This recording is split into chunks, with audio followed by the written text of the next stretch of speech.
we all have a opportunity to contribute to that solution, and it starts with you. Mhm. You don't.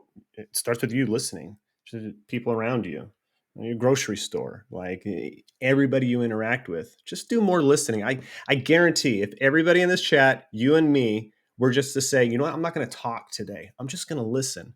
You will notice so much more in the world. You'll become more self aware with how you are positioned and how people respond to you or react to you without you saying anything. And you really start to open up more observation in the world just by shutting the hell up for a little bit. So I think a lot of us just need to calm down, shut up, and listen more.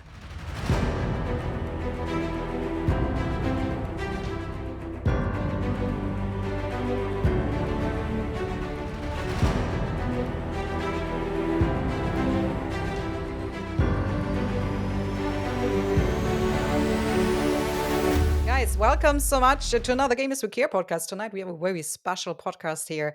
The amazing Dan Mitre is with us, and many of you just know him for being an amazing community manager for titles like Battlefield, but he's so much more. He's a true artist, and I'm so glad he decided with me together to do something different today, because we talk about the creative mind and everything which comes basically with it. Thank you so much for joining me here, Dan. How are you doing today? Good, very good. Thank you for having me. I've been excited about this. You hit me up a little while ago and you're like, let's talk about creative things. Like, oh, we could talk all day about creative things. So I'm Is that super so? stoked to be on. Oh, hey, look at that. Danny on PC's here. Nice. Yeah, welcome you on chat. Guys, as always, if you have any questions, just bring them in the chat. We will pick them. But I would really like to jump right into there with you, Dan, because I know, time is not always in my favor. So we need to No, get it's not. And the it's getting most late out of over it. there in Germany. Right, right. Yeah. It's okay still. I can be awake. I'm allowed to be awake still. You're an adult. You can do whatever you want. Ah, thank you. Um, I was thinking about, because I mean, obviously I did my research. And you have quite something, in LinkedIn. You were community managers on very games. You're in there now for almost, how long are you now in the gaming industry? When did you start as a QA tester, basically? Well, that was the first thing. Shoot. I'm coming up on 20 years now. 20 years now, so Yep. this is quite some time. Yep. And I thought maybe to get a good view on how you get started into that, maybe we can start with when you came to LA. You wanted to start a career as a musician, right? And then you kind of got by accident into the gaming industry. Can you tell us about this phase in your life? Sure. Yeah. I mean, so technically, I started off in the game industry in retail. Like I was working at GameStop through high school and worked myself up to management. And I went through like community college and I'm like, you know what, this whole business management degree, I don't care about. It's so general. It's really not where I want to go. And I actually applied to go to Art Institute out in Vegas. So I was living in Vegas at the time. And unfortunately, couldn't afford it. Like I came from a very impoverished family, and college isn't necessarily in the books. Hmm. So I saved up through working through summers and worked with my dad a little bit, and went to Musicians Institute out in Los Angeles, where I was studying audio engineering. I've always had a love for music and playing music, so I had to get myself out of a more service industry based city, which is Vegas, and into entertainment, where creativity is much more embedded in the economy out there because of the different jobs. Well, I was putting myself through school, and I was eating hot dogs and ramen, making like $750 an hour, and I said, I can't do this. Like I'm literally starving here. So I picked up a gig as a QA tester, making $950 an hour, but so much better than shucking guitars around at Guitar Center, which I was at the time. And that Hmm. was my first official foot into the gaming industry door, and here I am, about almost 20 years later. It's so funny. It's not the first time I hear that story. Yeah, somebody is starting his career as a QA tester and then actually really working themselves up. Even developers, game developers now, also at Ubisoft, I know. But I think this was also more like 20 years ago. Was a different time, right? Yeah, yeah, it really Um, was. Yeah. if you think back, I actually want to ask that later, but we're already there. Um, if you compare that time to this time working as a community manager, for example, wasn't it like so much different? Like in point of communication tools, for example, like social media. I mean, it's today a completely different thing. Like if you look back even 15 years ago. Yeah. Well, I'd say fundamentally nothing's changed. Even before the time of internet and technology, there have been communities that gather around certain ideas and concepts and things that everybody's passionate about. We have common ground. And then within those communities are different sort of notable personalities, and different people sort of come out of the woodwork. And a lot of the time, those people need to be managed in terms of where we want this group to go and how we want it to grow. And there's different types of people that want leadership, or they want to support it, or they just want to go along for the ride. So that goes the test of time, right? Like all the way back to caveman Neanderthalic days, we always had a sense of community and belongingness. Well, 20 years ago, yes, bring in the digital age, right? Internet's really like cranking out at this time. And the landscape was different. That was really the only thing that was different. The where we congregated was different. Back 20 years ago, we had MySpace, LiveJournal, some of That's these MySpace. old, yeah, some of these old early social networks. And Mm-hmm. now, 20 years later, we have so many different channels for the way we want to communicate with each other. And I think it's just so much more pointed in what we get out of it. You have Reddit, which is power of the people. We have Discord, which is direct, direct to player. Then you have wider, larger channels like Twitter and Instagram that hits millions of people. So it's just different tools in which we use to communicate, and it's going to continue evolving. I'm excited to see what it's going to be like 10 years from now. Hmm. Are you personally even using social media, or is it for you just an instrument for communication within like working? Like I when mean, I it takes a started, lot of time, right? I mean, no, I mean now, like in general, I feel like spending too much time on social media, can kind of be misleading. And how do you use it? Like, do you only use it now for your work, or?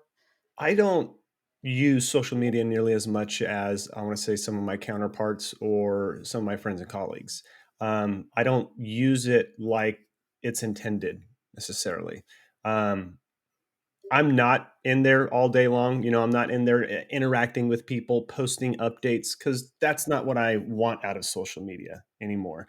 Me, as I get older and I get busier and I'm on social media through work, and I direct people to utilize social media through content and engagement, I spend less time on Facebook and Twitter, Instagram, Reddit, Mhm, because any of my extra time I'm spending towards creativity. And that's where I really see value in my life. Now, my creativity, if people want to talk about that, that's a great byproduct. And yes, I think social media allows me to get more exposure. And I'm glad that I've used social media, because I've sold every piece of art, everything that I've done through social media. It's a great exposure tool. So mhm, it would be stupid for me to walk away completely, because in 2022, this is how we discover new art, new thinking. We share mhm. philosophy that way, and we stay connected to our friends and family that way. Yeah, yeah, that's very true. How does creating like music? I mean, you're creating music. I don't know, guys, if you even know that. What are you creating? You're creating music. You're creating a comic book, I think, right? You're making knives, Yeah, so I can't. drawing. God, I can't This just pick is- one project. Like, I've realized I am a man of many talents, and because of those many talents, I have to progress each one of those. It's a little bit of creative ADD. I get a little bored sometimes when I'm only just working on, say, knives, which is Mhm, a very fulfilling engineering type of creativity. It's very precise. You have to do things specifically, or you kind of screw it up. Within region, there's certain margins that you can play around with, but I get bored mhm, with it after a weekend of just doing knives. So then I dive into my comic book world. And that's where mhm, I'm writing. I'm really expressing myself through story and drawing these characters. mhm. And that takes up a lot of time too. And then I'll get bored. I'll do that for a bit. And like, now I need to go work You're a on very music. restless person, right? I don't know how I do it. And I try to keep my stimulants to a low. I drink a lot of Mm. coffee though. A lot of coffee. That's the only way I have coffee keeps cup on my keeps fucking shirt here. But keeps us going. no, I do a lot of different things, and the reason why I do it is because I'm a multifaceted person that needs multiple avenues to express myself. And there's no single way to express yourself. Well, so the bigger question is really here, how does that, all these creative stuff, like, how does it affect your life and is reflected in your work maybe even? Are you connecting these things? Is it helpful for you? How does it help you? It does. My personal journey of creativity is one that's a relationship with the tools or the projects that I use to manifest myself, my emotions. And I work a lot of my own uh, neuroses out through art, how I react to the world, how I approach the world. And I really base myself in self awareness, really understanding my position in a situation in the world and reacting appropriately uh, based off of other people's reactions or based off of their emotions and where they're at. There's always an underlying reason why someone reacts the way they do, and I don't like to react in a negative way, right? So I take a lot of what I work on myself in my creative endeavors over to work in a professional setting, and I use that to lead people. People are, especially in video games and business is still human connection, especially in community. And so Mhm. being self-aware, being diligent in using the right emotions and reacting the right way makes for a better leader and an inspiring leader.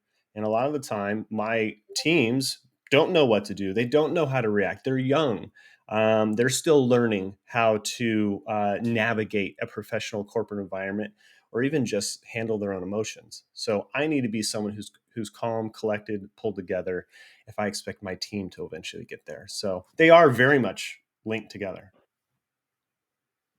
Do you see communication as an art form?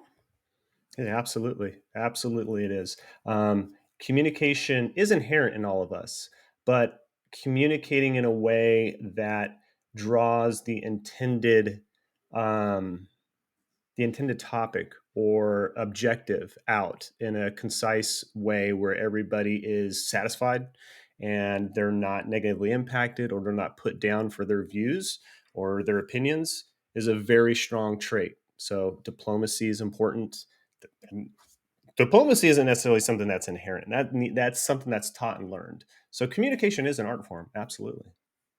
Mhm. What about listening then?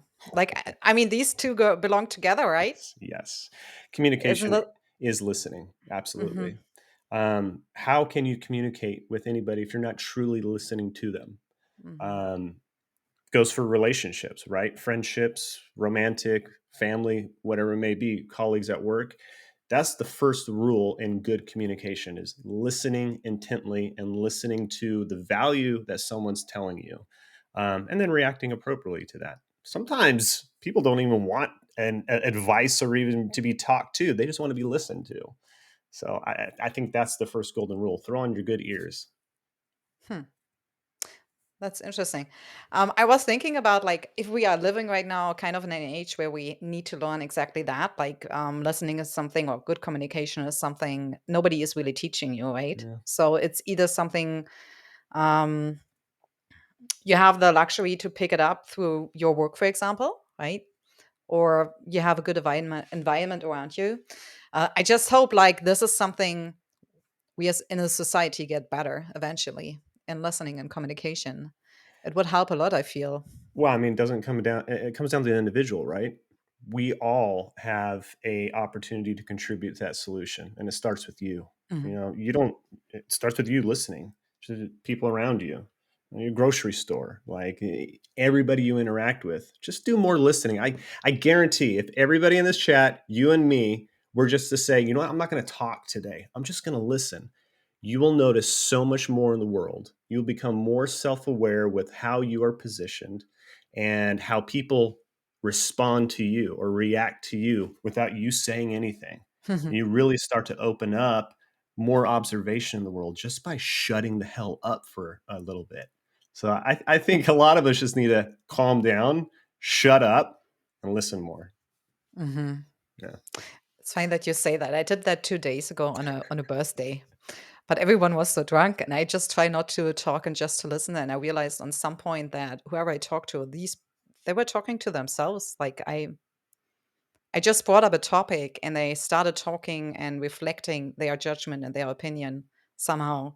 It was very interesting. And you can learn a lot from that also about yourself because, I mean, in the way we all egos, you know? Oh, big time. I think that you nailed it right there. When you start listening more, and especially in a party situation, I see this all the time. The way people talk is very self-centered, and the way they phrase Mhm. sentences is like, "Oh, hey, look at me." Even though they may be very subtle about it, you're like, "I know what you're doing here. You're trying to direct everything back at you." Mhm. And that's okay. It's kind of the stroke of the ego. They're kind of putting themselves out there to see how other people will react. We all want to be accepted. We all want to be Mhm. recognized for the things that we like. And this clap on the back. Exactly. Right. It's self image. Yeah.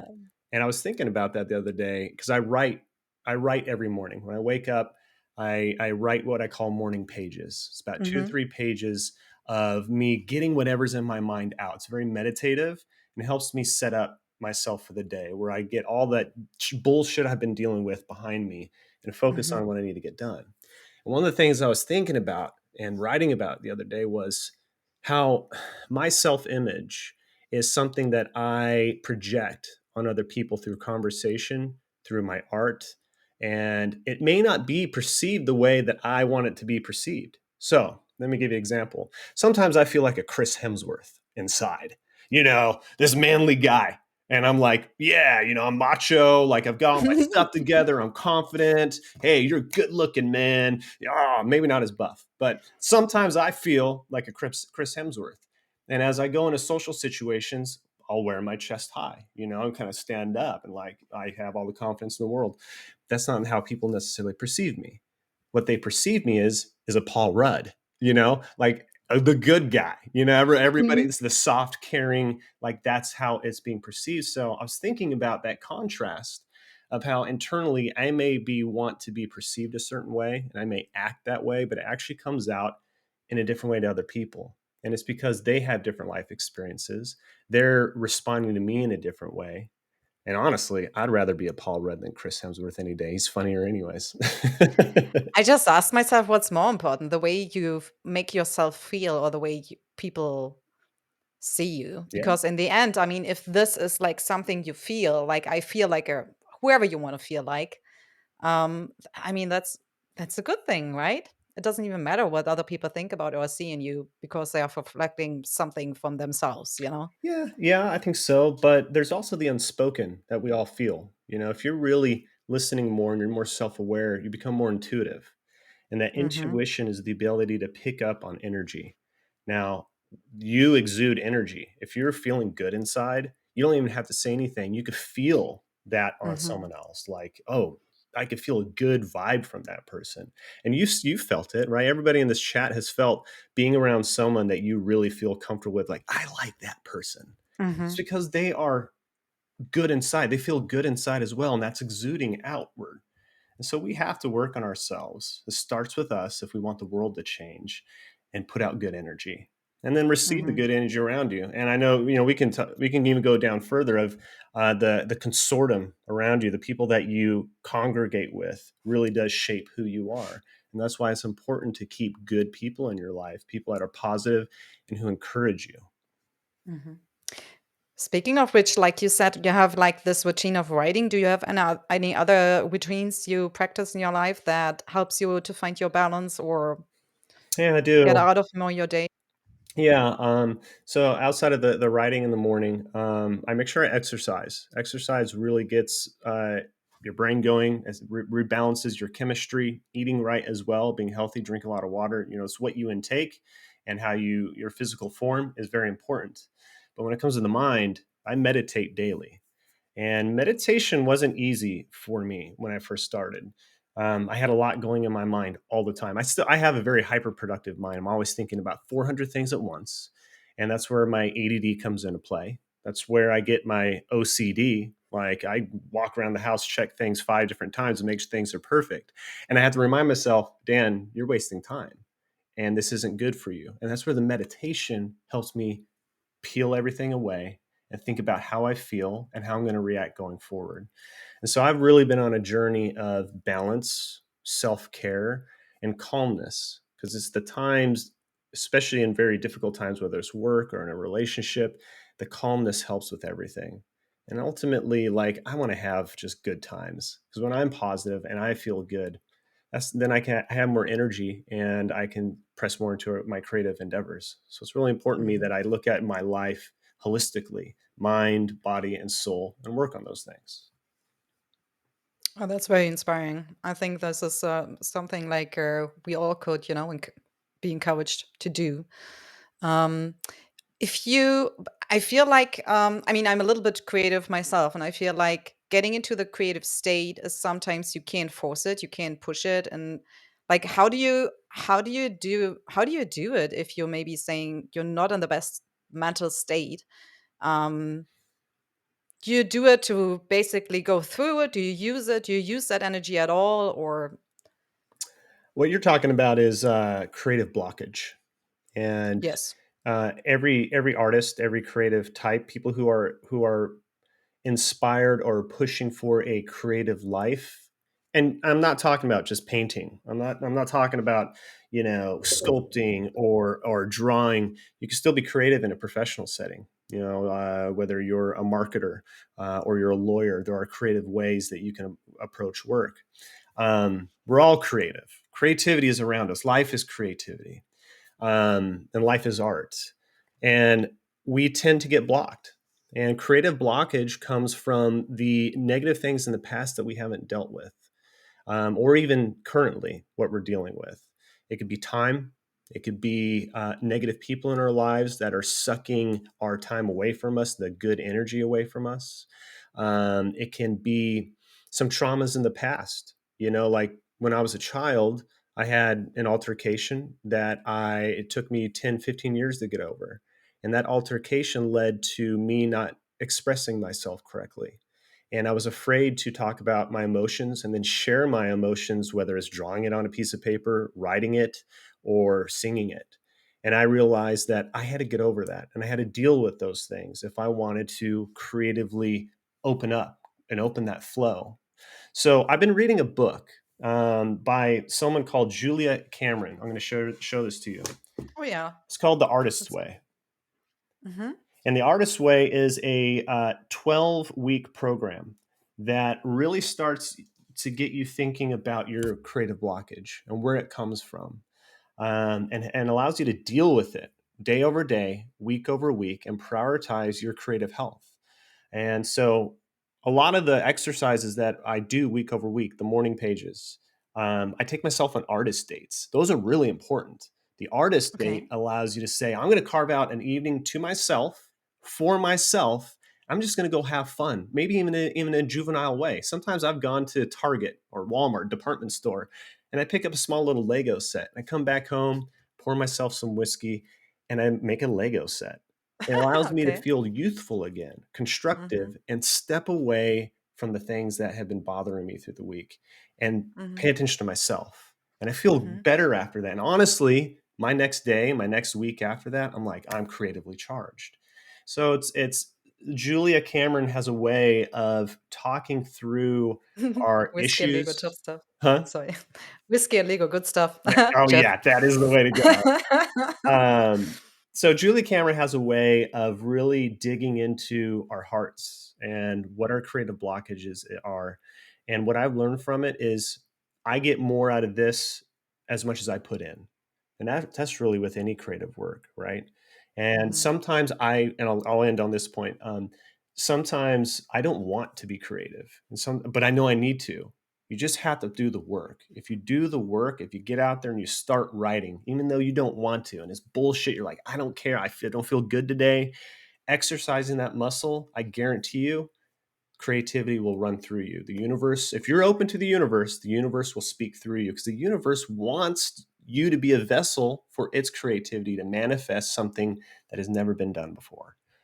I'm getting a little hippy dippy, but I've really been on like a creative spiritual journey and I feel great for it. It's changed who I am and how I approach my video game career differently. Tell me about that. How did you approach your did you make a conscious choice eventually about dealing differently because of that? Yeah, yeah. Everybody has their own catalyst.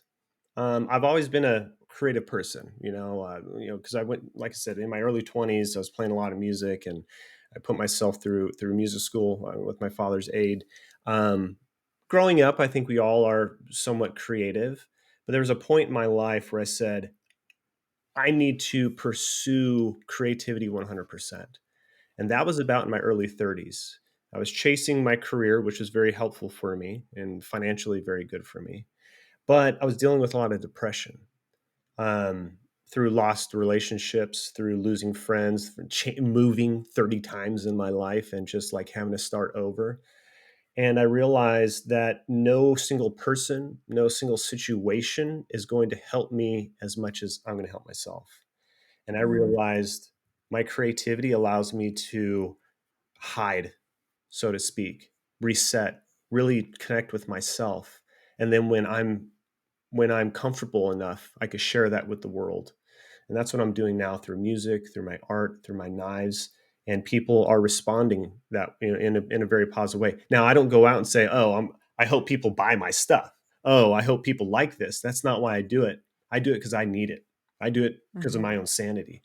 Now, there's a byproduct that when you're doing and pursuing your own passion, this divinity in this universe, you become divine in your path.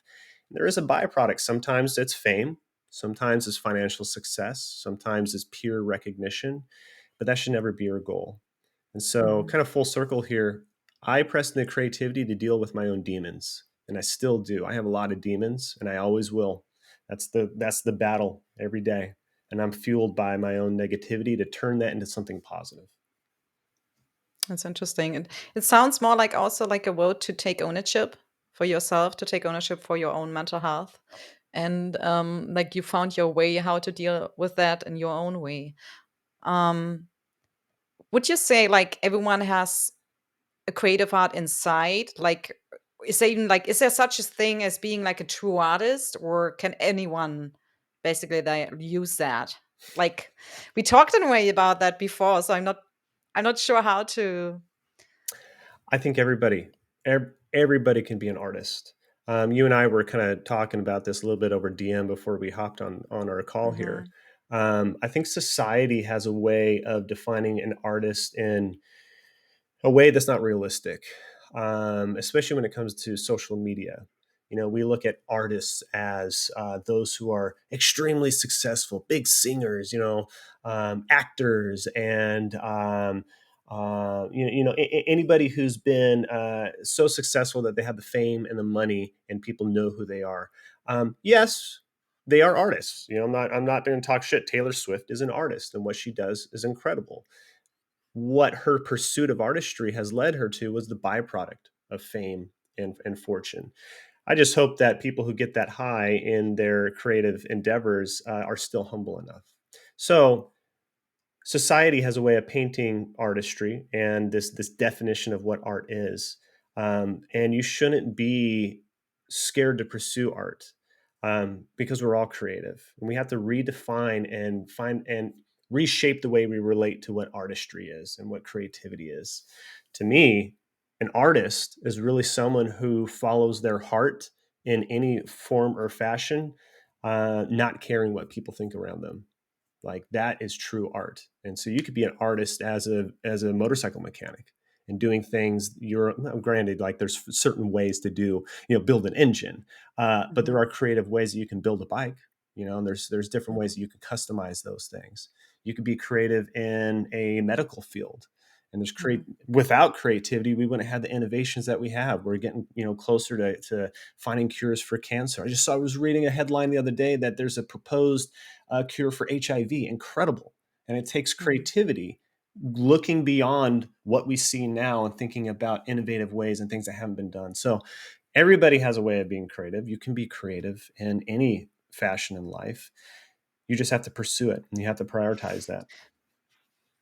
And I can't remember unfortunately right now, but because of what you said before, it was some doctor, I don't know. It was an article and it was about how you put in stimulus basically for your brain if you feed it with different kinds of information. Mm, And it's also about, like, let's say you're working and developing a virus or whatever, you have a very mathematical job or whatever it is, but you're feeding on the other hand your brain with some stimulus like doing art. It helps you actually to be better at the job you're doing in the end, because you get more information and different information. And so, I agree. mm, I don't know, it was always something that stuck with me, and I liked it about it, like. I think you're on onto something here. Um, I have a lot of different friends. Some are artists, and very creative types, and I have very by the book, very like very punctual, strict sort of people, and lead more of a pragmatic. I think everybody has some sort of pragmatism to them. Um, Mhm. More of a finite sort of life, calculated, mathematical, as you said. Um, and the world needs people of all different shades. This world is not black and white. This world is on a spectrum. Everything is on a spectrum, and everybody is on some sort of spectrum. And I don't mean that in an autistic way. I mean that this world is a rainbow, and we all kind of fit in differently, and we all have varying positions on this rainbow at any given time. Anyways, where I'm going is, um, I have a lot of creative friends, and they have a different sort of way of thinking about life that is uninhibited, not restricted. And that can really kind of like bother people who need finite details and are Mhm. mathematic and calculated. I have both brains, and I like to work on both of those sides. That's where that left and the right brain sort of philosophy comes from, right? Yeah. Yeah. And it is good to be balanced, because we do live in a very finite sort of society that we have to be on point. We got to be on deadlines. That's just the way of society in 2022.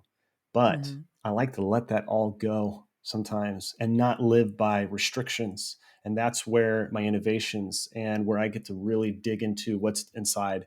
And what's inside is not finite. It's not finite for anybody. So I always like to lean into creativity. And I like keeping creative people around me, you included. That's amazing. I feel the need to do more stuff now. Good, um, good. That's inspiring. right? Um, how do you feel about, like, your creativity is being experienced by others? Like, how do you react to criticism or praise? Like, what emotions are involved there for you? What did you learn about yourself basically through that process? Well, it really depends on who's providing that criticism. You know, I will put my art out on the limb when I want feedback, and I will go to certain people for that feedback.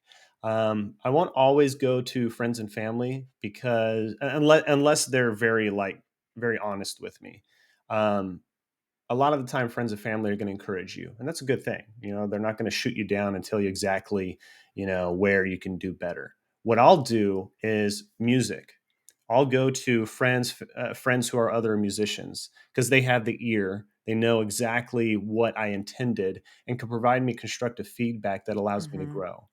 My art, drawing, a lot of my drawing I'll take to a lot of my tattoo artist friends, and really get some of their perspective on things, because they have that muscle developed. They know, oh, you should probably use this color instead. I see where you're trying to go with that, rather than just shit all over it because they don't know what they're talking about.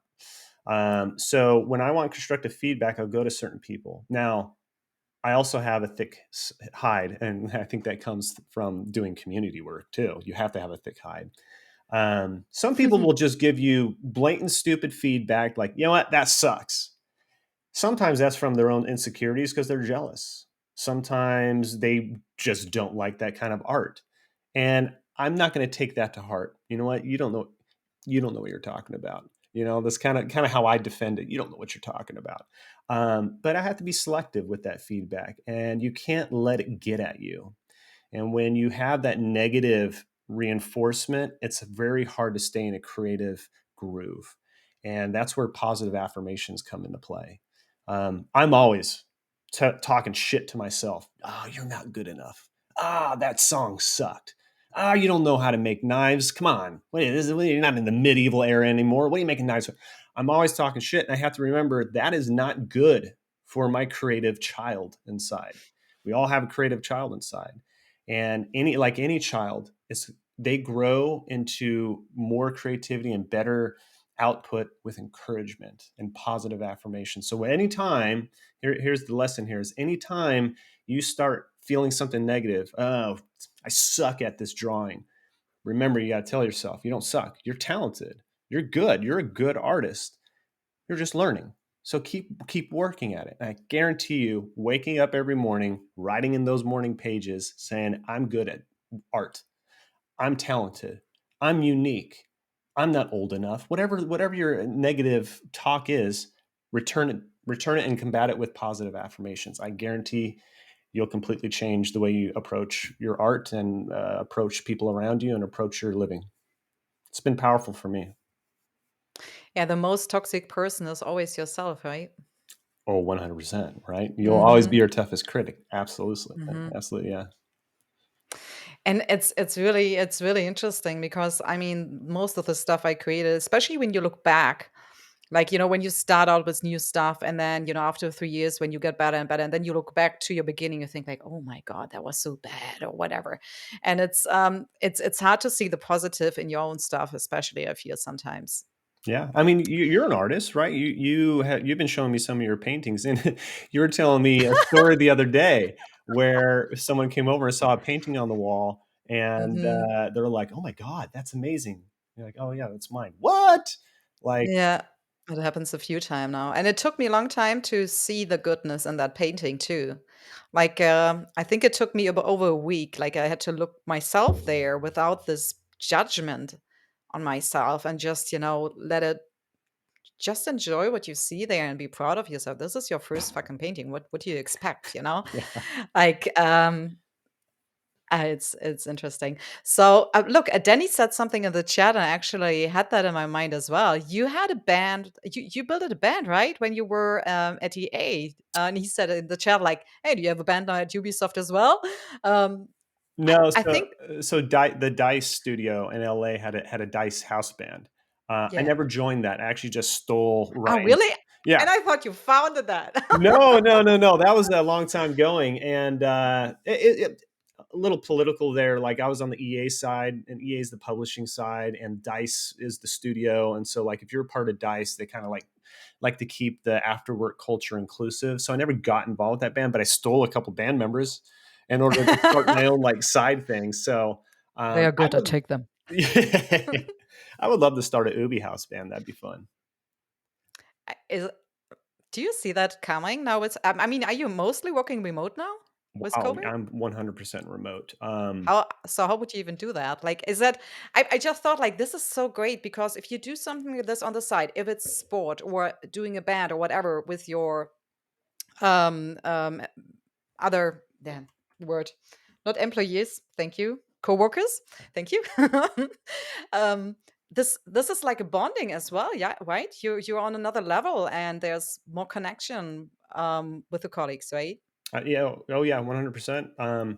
Everybody in that dice band were so tight with each other from Enzo Sprigg, Joe Shackelford. So, like, dude, they rocked out Red Hot Chili Peppers and Rage Against the Machine covers. Like Hmm. Joe Shackelford would come in and just like rap over everything, and Ryan Duffin would be playing bass, and you'd have a couple like Steve Lynn would come in and play guitar. Like everybody was so good at their instruments, and it was opportunity for them to connect with each other as Hmm. musicians and really live their creative side with their colleagues, and they had a human connection beyond just work, and that Hmm. made camaraderie within the ranks, and they were tighter as colleagues, and they communicated on the creative level. And so with that creativity in place and working out how to connect with each other, they were able to take those skills into the office, into Hmm. the meeting rooms when they're talking about solutions or challenges with an upcoming map or code that just has been boggling their minds. They were able to form a deeper connection with each other, and that they were inhibited by some of the self-image that we were talking about earlier, some of the natural defenses that one would Mhm. put up in a professional setting because they want to be right, they want to find value in their expertise. I think it broke down a lot of the inhibitions, and they worked closer together and they found solutions faster. So, going back to your original question, Hmm. am I going to start an Ubi house band? I probably should when the world starts opening up. Yeah, Mhm. Was it I mean, you had before COVID, you were traveling a lot, right? I mean, you were basically all over the world for years. yeah. Was that like this extreme break for you to stay at home? And like, how was it for you personally? Was it like a gift for you because you finally could, start the world, I don't know, do some things differently, look more within you, whatever? Did that trigger anything for you? It was a gift for me. Um, Obviously the pandemic is was a very destructive, has been a very destructive past couple of years to us, and we've lost a lot of people that we love. So I'm not going to downplay that. I'm not going to say that the pandemic was good by any means, Yeah, but yeah, there of was course silver not. lining. There's always silver lining in some of the most heinous, disgusting things that happen in our world. And the pandemic allowed me and a lot of other people to slow down. I was, like you said, I was traveling to Stockholm once a month for 4 years straight. It was hard for me to remain creative and work on music. It was hard for me to maintain a relationship at that time. Mhm. Then this pandemic hit and everything came to a halt, and I needed it. Oh my god, I needed it because I think before the pandemic hit I was so I was so more involved and focused on um, how I can contribute to a business and how I can contribute to gaming, which is still important to me, but I wasn't prioritizing myself and my own mental health, my own physical health. And when the pandemic hit, kind of forced us all to take stock and inventory of what's important in life. And so I think coming out of this pandemic, just as a society, we've reprioritized. My fear is that we don't hold on to the prioritization of ourselves. Number one, I always put myself first, and then secondly, friends and family around us. I hope we hold on to that because it's a slippery slope. You can get back into the before times quite easily. Mhm. Yeah, believe that. Um, could you dig in more into your creative side there as well? Like, would you say you have created more the last 2 years Oh, than before? oh, absolutely, absolutely. Because of the work from home environment, it has allowed me to wake up, take some time to myself, then Mhm. hop in, do some work, and then step away for an hour and do something creative, and say, you know what, I've done a little bit of work. I'm going to take a little break and work on something that I need to on the side, and remain creative. And when I have creative fulfillment in my day, I feel more productive and I feel more clear. And I come back to my workday much more pragmatic, much more logical and rational, but also in tune more with my emotions. So I can think more like a person and less like a robot. And so it's important to have that balance. It's important to have balance between logical and emotional. It's important to have the balance of creative output during the day and the finite output in the day. Now, granted, this is coming from a Libra here, and I don't know where you are Mhm. with astrology, but like it's generalization. I kind of like following some of that stuff, but I am all about balance, and I will always try to find the balance in everything. Mhm. Well, what do you consider your greatest accomplishment so far? Like, in Mm. point of your art, like, what are you proud of the most? Wow. I question that a lot, actually. What am I most proud of? I'm most proud It's of that a difficult question. yeah. Now, have I reached my goals? I am far from my goals. I'll tell you what my goal is first, and then I'll Yes. tell you what I'm proud of. My goal here with my comic book is to establish a 12-book series that is rich in meta story, Easter eggs, overarching storylines with very unique characters drawn by yours truly, and actually manifested in physical and digital art. So, like, I want to print these up and distribute it, create merchandise, and I ultimately want to animate it and get some Mhm. sort of series in motion, whether it's with some animation house or a streaming service. That for me is my end goal with the comics. I have an end goal with my music. I'm establishing this year a new band, and we want to cut an EP. So, 4 or 5 song album that was representative of where we want to go. And my goal is to go and record at the Blasting Room in Fort Collins, Colorado. It's run by Bill Stevenson, who was a founding member of Descendants and has recorded some of the most greatest punk rock bands of all time at that studio, from Face to Face to Rancid That's to, amazing. yeah. Now, do I care to be famous? No, I Mhm. don't care to be famous. All I care about is that I write something I'm proud of and I go work with someone that I've held in high esteem since my early years of listening to punk rock. But you seem always have these goals. Like you One, seem you have a clear destination where you want to go and then take step by step and go there. What are your goals then with the knives? And then with the knives, continue to create custom knives and send around the world. I hope to have my ultimate goal is to create custom order knives and partner with a mass production company to sell more mass produced Dan Mitre knives, whatever that my brand will be, but still make the one-offs where those Mhm. are the handmade stuff. And so I ultimately want to start a brand and Mhm. produce great knives, and then run a company on the side with that where I have other knife makers coming in and taking my Awesome. ideas and creating those and then mass producing these. But I still want to have those custom one-offs. So those are my big 3 goals, right? Mhm. Where I'm proud in my achievement is continuing to push towards those and to see the progress. My art has taken completely new directions. I'm impressed by my art every single time that I complete a piece. I'm like, how did I do that? Well, that's amazing. My knives, like, oh my God, I wanted to throw that all away. I wanted to burn it and chuck it in the trash. But once I finished, I'm like, wow, that's incredible. How did I do that? Like, I feel superhuman. I don't feel like I did that. I feel like something was channeling through me that produced that. Same with music. I'm like, what? How did that happen? Where did that come from? So I'm always impressed by me doing the work, putting in the Mhm. time, and seeing what comes out. And that there gives me satisfaction enough. If the byproduct of that is seeing my comic book being turned into an animation, seeing my knives being turned into a brand, and seeing my Mhm. music enjoyed by multiple other people and playing live, awesome. But if I never get there, I'm happy along the way. Is that your why? Ooh, oh, you're really getting deep here. This is like a therapy session. Sorry. No, the why is different. The why is dealing with my own demons, like I said earlier. Okay. Um, I do it because that's all I know how to live.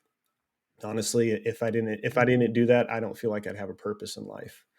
You said Um, I could bring big questions. That felt pretty big right now. that's a big question. That was a big question. Yeah, I think the why is always a big question. that's my purpose. I just know it's my purpose in life. And for many Mhm. years, I wasn't pursuing it, and I was against the grain, and I did not feel good. I didn't feel Mhm. useful. And I'm sorry if there's any past relationship on the stream. If they're watching, I'm sorry. I was not in tune with myself.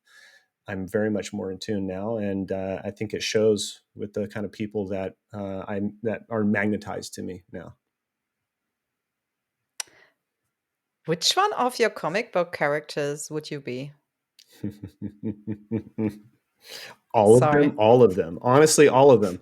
Um, my comic book, the main protagonist is a guy by the name of Damon Day, and he looks like me, but he's me at my core, like my inner child.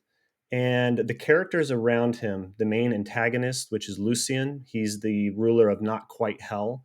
He's basically like Satan. Is the Mhm. evil side of me, the one that Mhm. is more carnal, that is more like primal, much more sexual, much more like vain, much more like Mhm. superficial, and a little kind of shitty, Mhm. but is very well dressed, so like I kind of like personify and Mhm. compartmentalize the different facets of my personality and my different characters. And so one of Damon's love interest, Val Vale, who's a demon hybrid, is one of the spawns of Lucian, is my projection of my ideal mate, and all these different demons around in this world will be a personification of Damon working with the emotions that he has: jealousy, rage, Mhm. sadness, and approaching in a different way that has a positive outcome.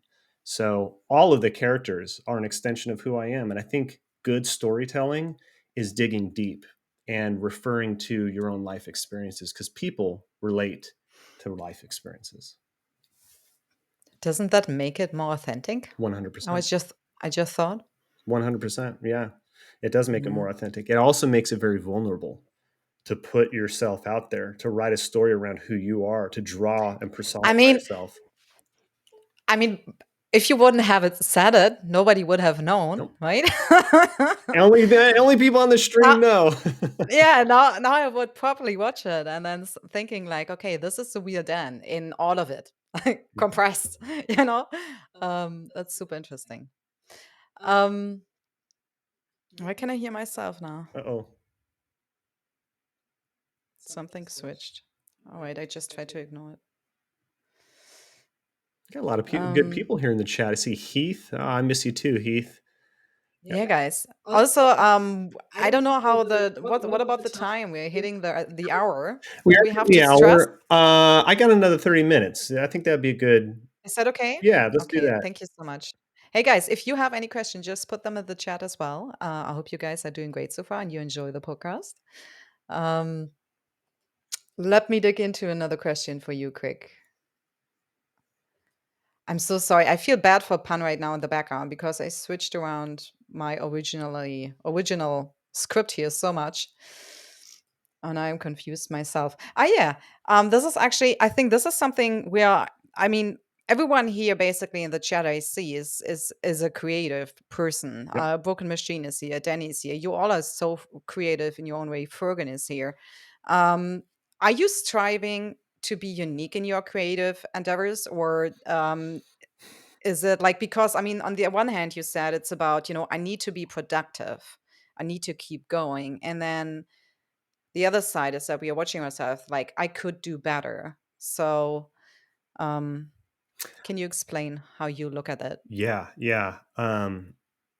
That's always been a challenge for me, and I think in my early creative endeavor and pursuit, one of my negative self-loathing comments was, "You're not unique. Hmm. You're not doing anything new and different. Your music is like every other fucking punk rock band out there. Your art is not good enough, and you're just stealing ideas. Um, your knives, like there's been plenty of other knives that look like your knives." So for a long time, I was telling myself, like, you're not doing anything unique. Honestly, art is a process, and art is basically stealing other ideas. There's nothing new under the sun, but Hmm. taking that and stylizing in a way that you like, and that's where your own unique personality comes through. There's another book that I'd like to encourage Oh people to yeah. read. It's called "Steal Like an Artist." And that basically kind of addresses that. Is it's okay to steal ideas. It's okay, not plagiarism. I'm not talking plagiarism. I'm talking taking ideas and then building on those and modifying them in a way that is unique to your style. And that's the way art has always been. You think Michelangelo, you think, you know, Dali and Picasso were completely unique and never took inspiration from anybody around them? Hell no. They were inspired by the greats before them. There's a Hmm. beautiful movie called Midnight in Paris with Owen Wilson that kind of talks about that. Is like we romanticize these earlier creative mega beasts. These people who like completely broke the trends, and you feel like you can never do anything like that, truly unique like that. But you have to remember now. It's all about the now. Now is the creative time to live in, and yes, be inspired by people.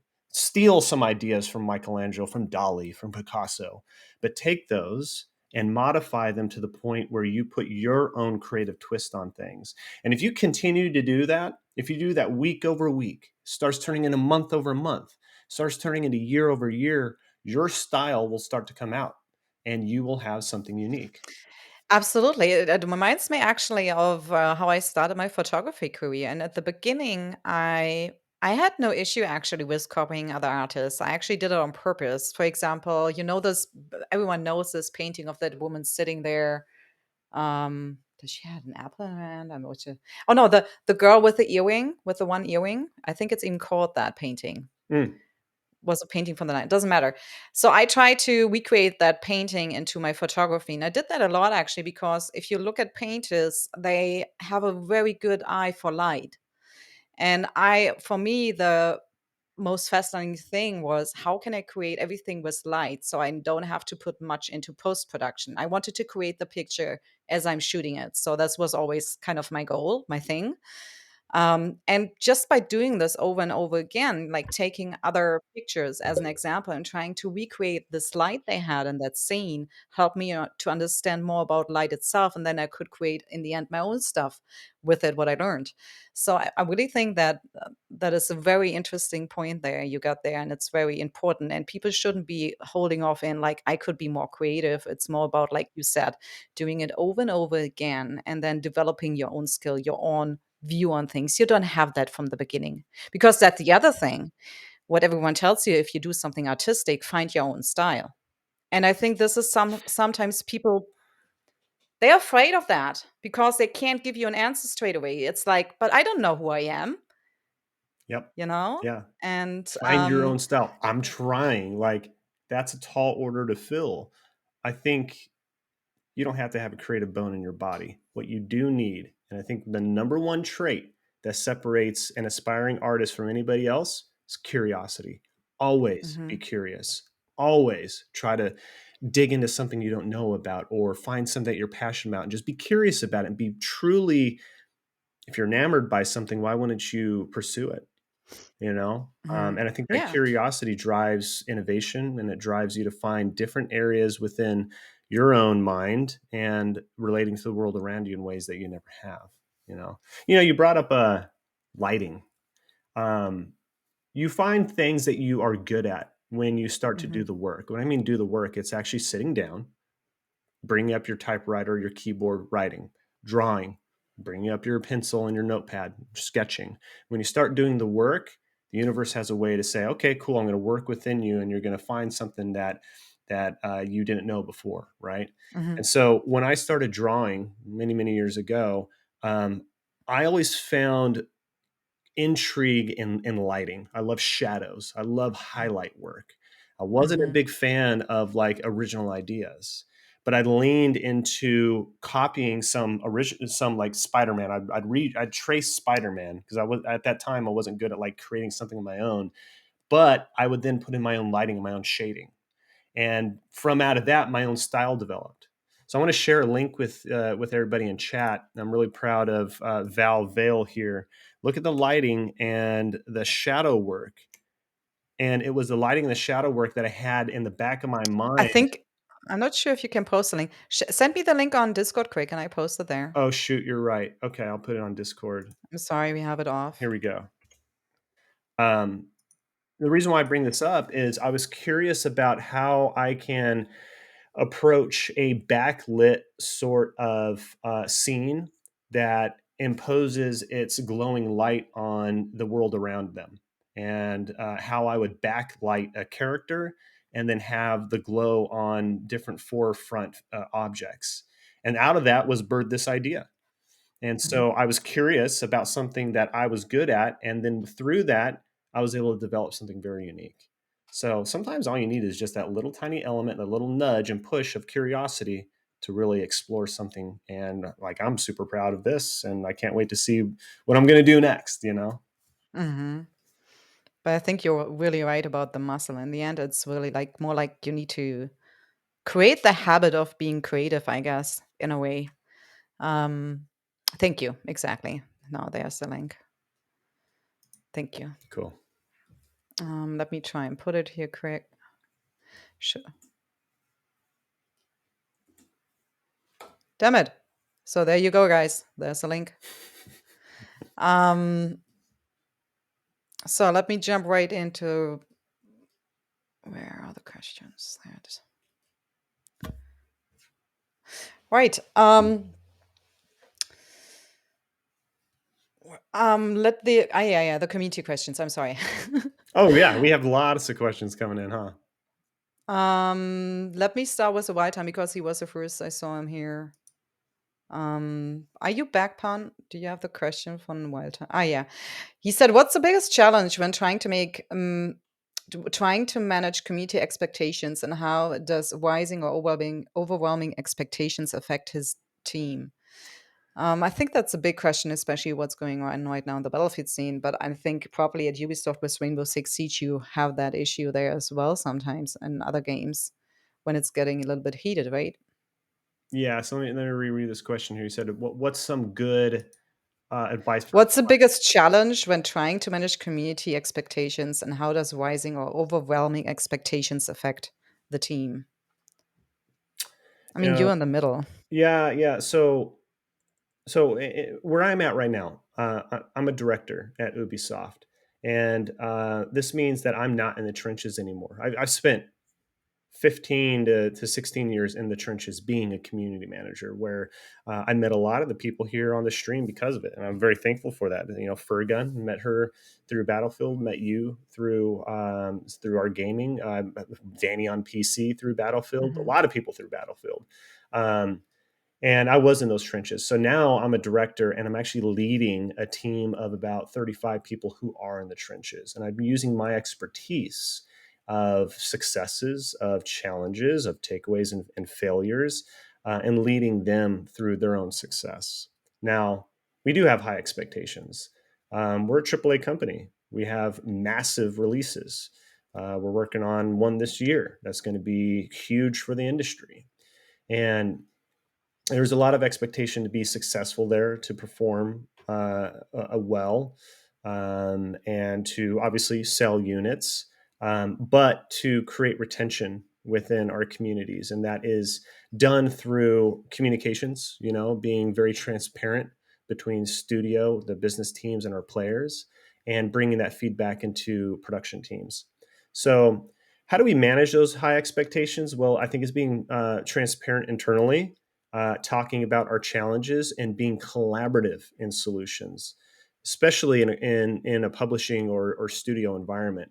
I think a lot of people have tendency to um, champion themselves and their own endeavors and forget that we're all a team. And when a game is successfully launched and is received well, we all win. Inner politics can kind of get in the way of that, right? But it's also a function of listening to our players and ensuring that all of our decisions that we make are player first, that the player is at the center of our universe. So if we're working collaboratively internally with our partners and saying this is a team effort, I don't care to personally win. I care that we all win. That will mean that Hmm. we're open to more collaboration.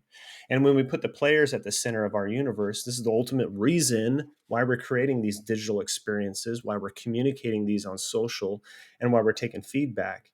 Then I think it's easier to maintain the expectation of successful rollout and properly setting up the tools and environments in which people feel heard and they feel valued and they feel respected.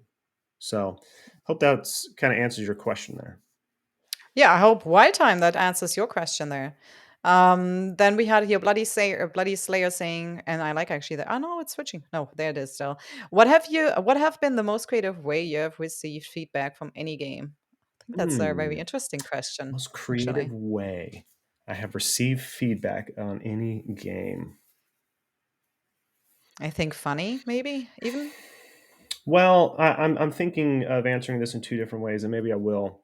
Um, I think there's internal, and then there's reception. So internally, one of the things I'm really proud of is a program that we kicked off at EA called Game Changers, and it started initially at Tiburon for the Madden franchise, where we brought in 5 or 6 super hardcore Madden players.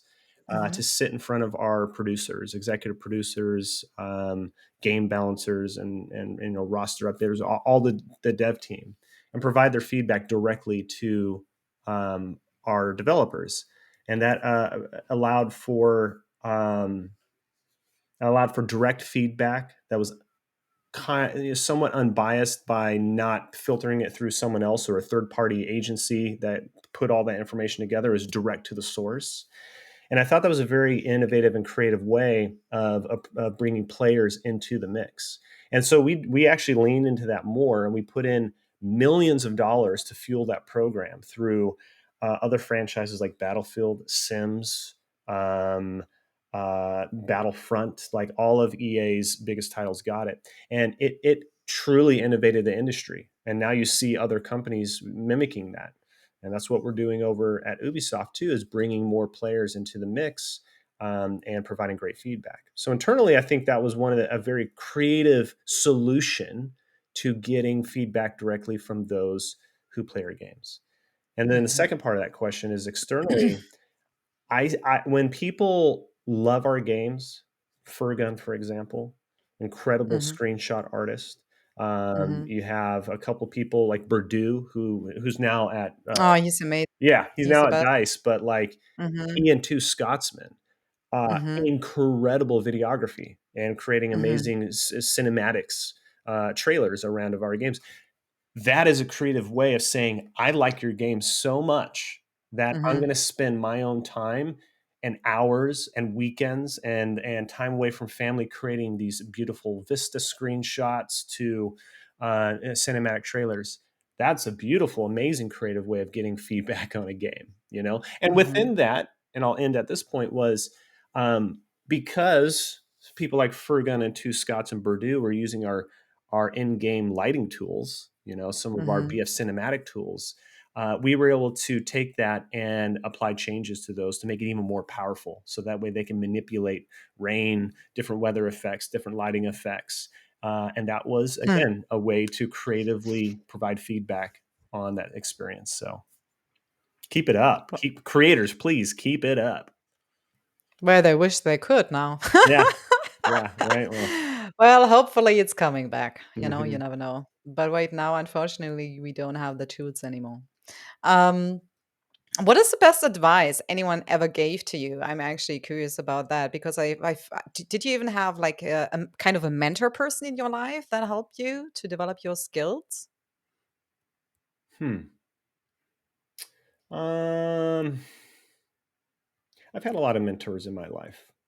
And I leverage mentors for different things that I need done in my life. So in gaming career, one of my biggest mentors has been Chris Mansell. I've worked with him for the past 17 years of my career. We've jumped around different companies together. He's the one that literally pulled me out of the QA pit, and gave me my first job in community, and that was us working at Sierra Online, which is a Mhm. small online division before Activision Blizzard merged and assimilated it. We jumped around. We went to THQ together. We were at EA together. I split off and went to Sega for a while. Now we're back here at Ubisoft. He's always been one of my professional mentors who's guided me through best practices, who has led me through inner politics and how to navigate diplomacy within a corporate environment to get stuff done. So in the video game world, there's a lot kind of going back here to what we've all been talking about, is Yeah. there is the war of creativity versus finite possibilities. And that's a lot of resource management and budget and time. And we have to manage that in order to see the best creative output. So Chris has really helped me through that. Um, but in terms of my own creative journey, I find I find confidence and leaning into advice with other creative people around me. And they don't have to be incredibly successful. I don't care if you're successful as long as you're passionate about it. And I find that even like you've been a great mentor in a lot of different ways that you may not know. Just your curiosity and creativity has got me questioning about my own creativity. And so there's an indirect effect here of Mhm. me talking about it with you that it's like, man, I really like Mizzy's curiosity, and it gets me kind of thinking about things. And then I think the last thing I'll say is my mother. My mother has been very inspiring for me. She's always been a creative type, and even now, she's coming up into her 70s, and she's still doing creative things that blow my mind. Like she's painting, she's making quilts, she's making her own woodworking tools to do Mhm. different other woodworking things. She's always pushing herself, even in her older age, to continue to be curious and creative. And I'm like, that's where I get it. I get a lot from my mom. So there's so many great, innovative, and inspiring people around you. You just have to listen. You just got to open up your ears and your eyes.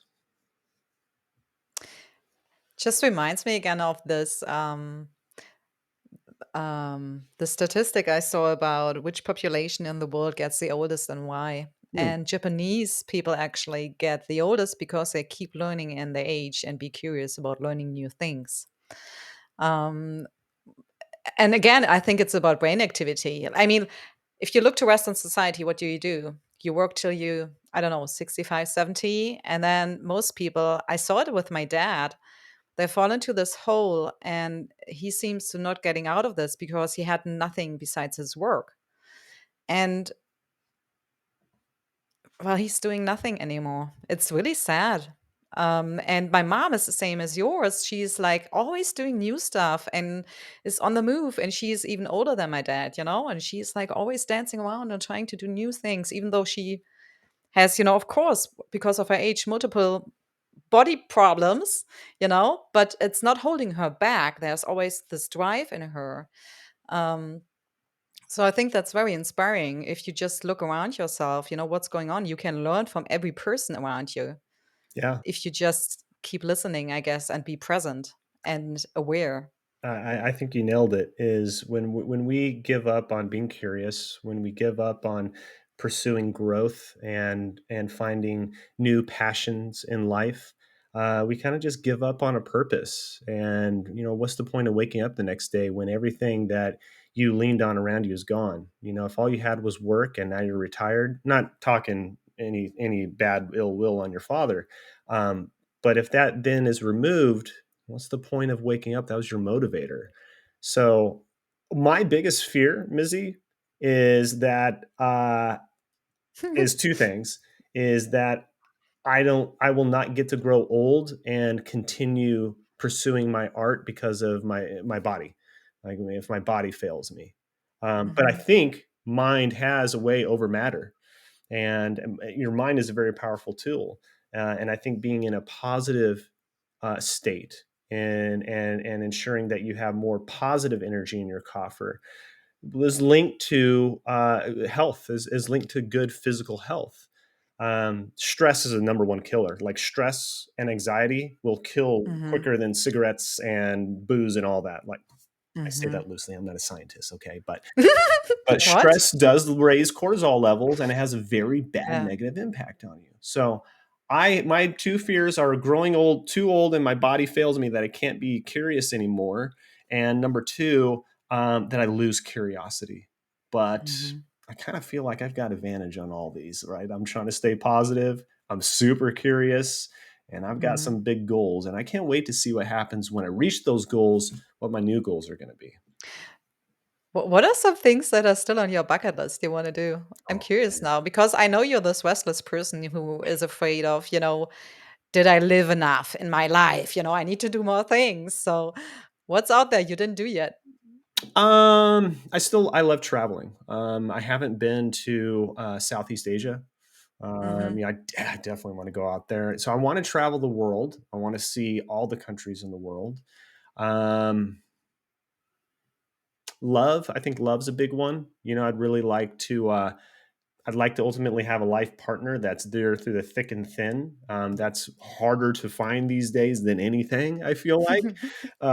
Good luck sometimes, especially with our very flippant, tender, instant gratification society. That's not what I'm here for. Like, I want something deeper, and something that encourages me artistically, and someone Hmm. who's also in a creative vein.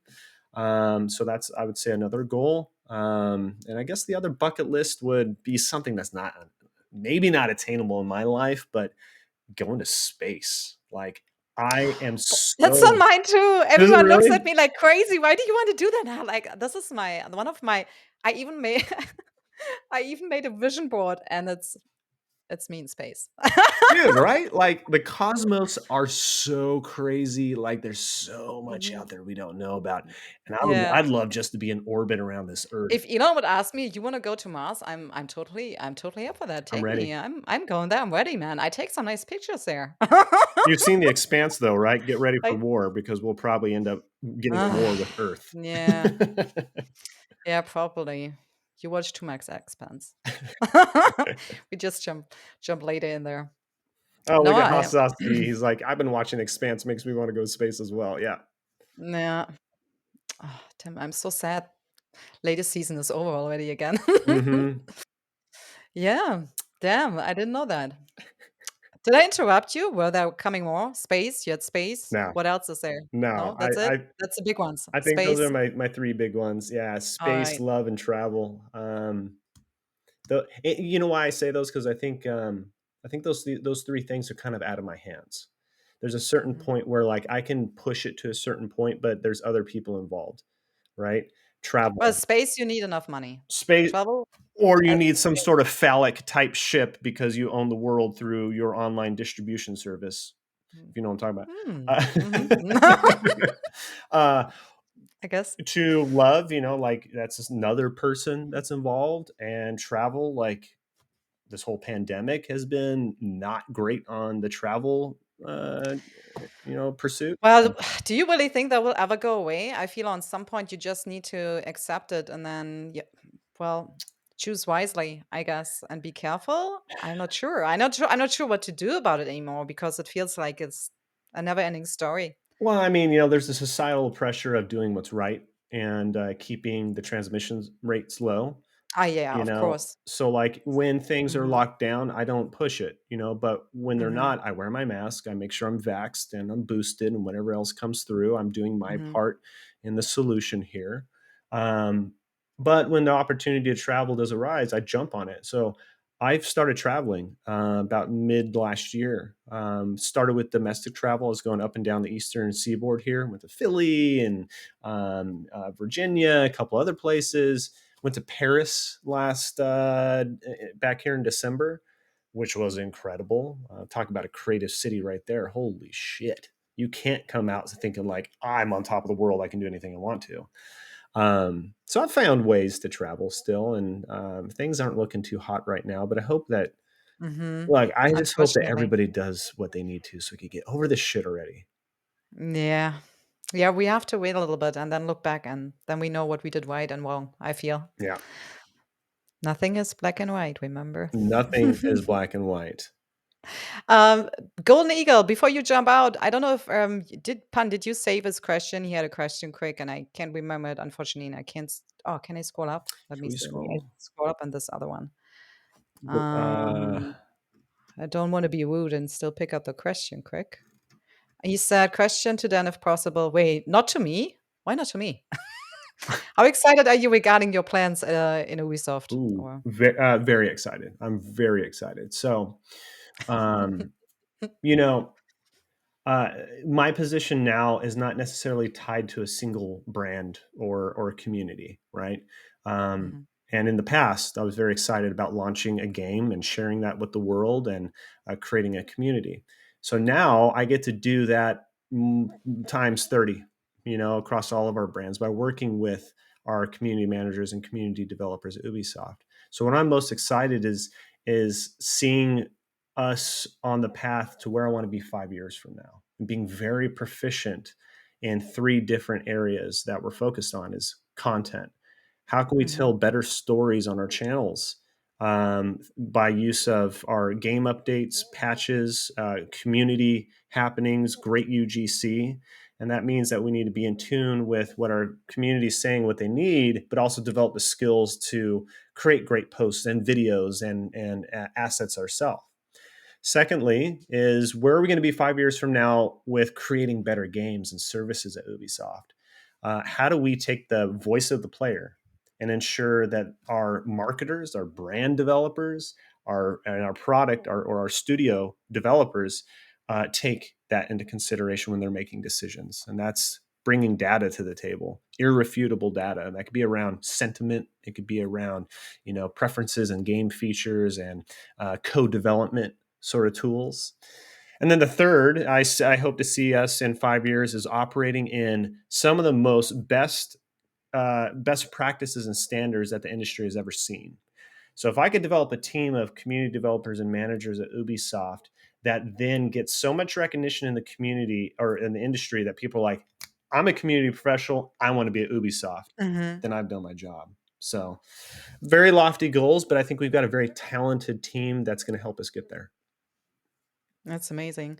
Um, just for the end here, do you remember you sent me once a book? Was it The Art of War? No, what was it Oh, again? yes. Here, I'm going to send you the link. And I think this was a great book as well. Maybe you want to mention it quick, and Yes. we talked about that So, because I mean, I figured like what you do is you really try to get the most out of your community managers to be the most creative person. I feel like what do you do which is not like visible, but that helps you to get the most out of your team working for you? okay. So I'll address that. Then we'll go back to the art, Yeah, the thank war you. of art. Yeah. Um, I've wrestled with that over the years, and I've approached it different ways. And I want to say within the past year and a half, I've approached it a way that has seen so much more results. Previously, I was approaching management and leadership in a way that was, hey, I have the experience, I know what I'm doing, and here's a certain way to do it. Just follow my way, and you're going to be fine. I think that's still important as we roll out best practices. There are a certain way that you pull strategy together. There's a certain Yeah. way that you pull data to understand your audience. There's a certain way that you execute a post in order to hit algorithms a certain way in order to get the most views on something. Okay. Those are the finites. But at the core of everything we do, at the core of our player, at the core of all of our development teams and our community teams are people, and it's the human connection that's most important. So I put human connection first in all my leadership conversations, and I truly connect with everybody at a personal level. And I truly do care about their social life. I care about their balance. I care about their happiness. And me being invested in who they are, not what they do, has made a profound change of the way people show up to work because they feel valued. They feel accepted, and they feel that they're or whatever they choose to show me is respected and recognized. And so from there, as long as we have a human connection and we understand why we're here, what we're doing, and that we can be vulnerable with each other and we can raise challenges together, and we can fail together, then that's going to open up the tools and the road to being successful together. So I've completely changed the way I approach leadership, and it's much more human, one-on-one oriented rather than the skills and the proficiencies, which can be developed later. Hmm. Like Dwarf King said, connection creates respect and loyalty. Absolutely, and that's a two-way street. So going back to the War of Art, so another supplemental book. If you check out, I believe Pun just posted that here in, or maybe you did, Mizzy. This is a much shorter read, and it's by a gentleman, Stephen Pressfield. He's done a lot of work in entertainment, I believe, in Hollywood as well. And he approaches our creative blockages in a certain way as well. Much it's very spiritually driven, and when I say spiritual, I don't mean like religious. I'm Yeah. talking, you know, inner voice. Hmm. And we're always at a war of art. And one of the biggest things that I pulled from his book was our resistance. As a creative type, as an artist, there's resistance around us all the time, and that keeps us away from fulfilling our divinity, and that is pursuing art. Resistance comes from a lot of different ways. People being negative, people being jealous, people talking shit about what you're doing, people wanting more of your time and not respecting your creative needs, a bad Hmm. relationship, a needy child that needs to calm down, a work that's asking for 16 hours of your day. There's a lot of different resistance, and that all starts to boil down to you being tired. And then you wake up the next morning, you're like, I don't want to do that. I don't want to go draw.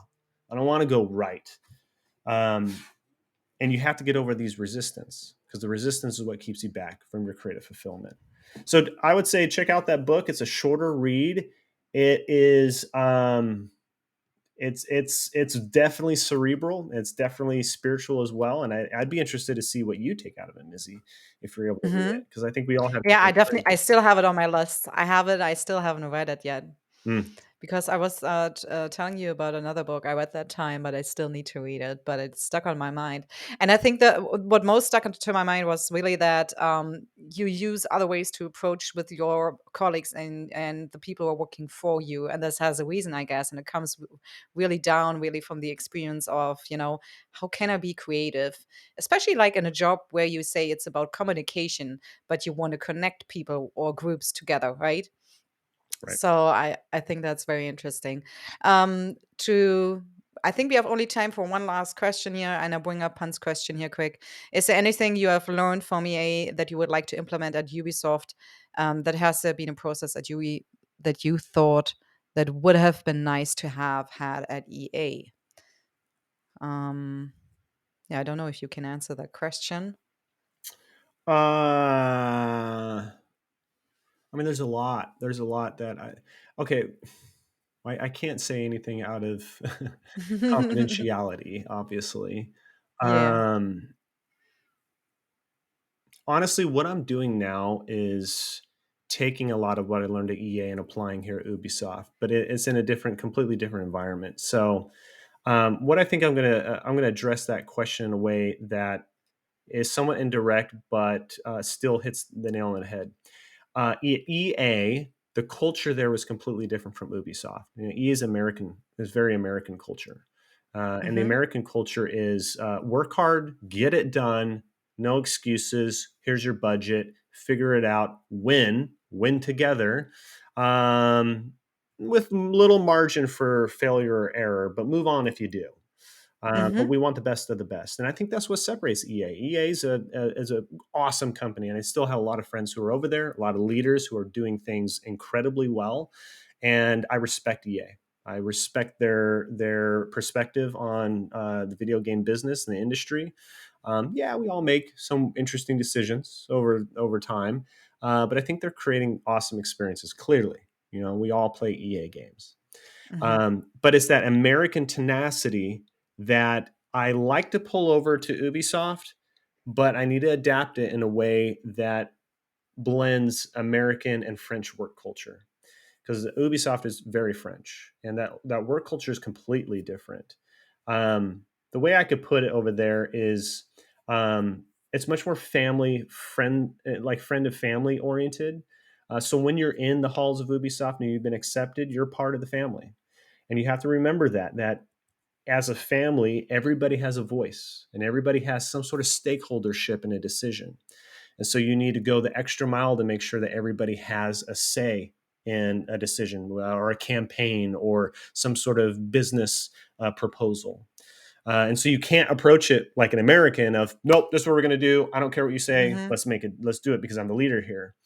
So I'm taking those principles of getting shit done, but working it in a way that is much more human connection, much more family oriented, because the French work culture is I work to live, I don't live to work, and I really Hmm. respect that about Ubisoft, and allows all of us at Ubisoft to have that better work life balance. So, um, It's interesting that that is. I mean, you're still in North America working, mhm, but the spirit still applies for over there.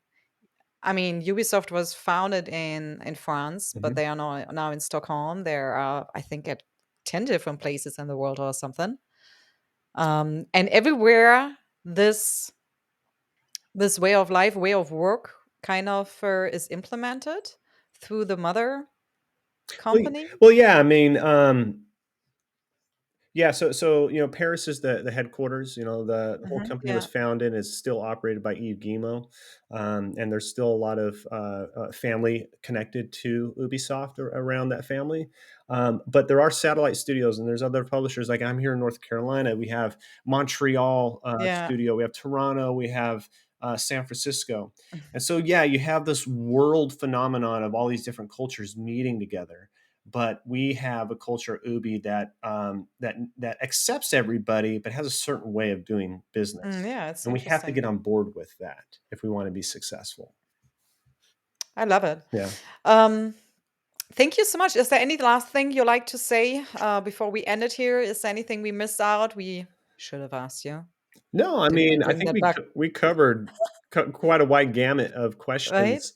Um, I think my takeaway. I hope everybody takes away is be curious. Just remain curious. Hmm. If you have any creative inkling in you, don't be afraid to pursue it. You're gonna have road. You're gonna have bumps along the way. You're gonna have resistance. When you start pursuing what's your calling, some things like to get in the way to stop you from achieving that. But Hmm. stay steadfast. Keep your goal in mind, and don't compromise for anything else. Love that. Beautiful words for the end, I think. Yeah. But also, thank Thank you. you. Thank you for No, thank hosting. you. No, thank you. Thank you. No, really, thank you for being here. I really love that. I love talking about this. I think this is the topic we normally just scratch a little bit, and we try to go a little bit deeper today into that. And I really love that and seeing the other Dan Mitris today within you.